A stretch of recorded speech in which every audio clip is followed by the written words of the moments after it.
experience as a journalist, what topics have you covered and which stood out most to you? Which stood out most to me? I got out of consumer technology pretty early on. Lots and lots of guys were gadget guys. So I was the infrastructure guy. I was the systems guy, the networks guy. Let's get Mikey. He surely, he hates everything. Wait, he likes it. Being in the weeds is comfortable for me. Getting into the hard stuff, the places where nobody else fishes for for the big catches. That's where I love to be. So way early on, NASA has this wonderful project. And it's not sending people to Mars, it's figuring out how to do computing on a scalable level at a much, much, much lower cost than they had been doing before. And they come up with this idea, if you take old shipping containers, you could convert them into data centers because they're already pretty cool.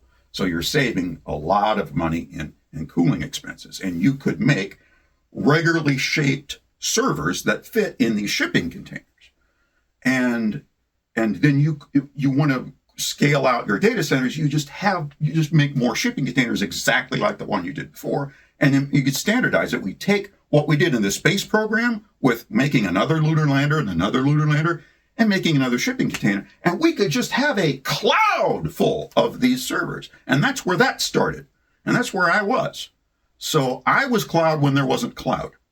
I got into that from the start of that project and started covering things like Rackspace, which was an early pioneer. Then when Microsoft really started to catch up, to catch on to what this would be, they came up with an idea called Windows Azure. Let's find a way of making it Windows, but putting it in this cloud thingy.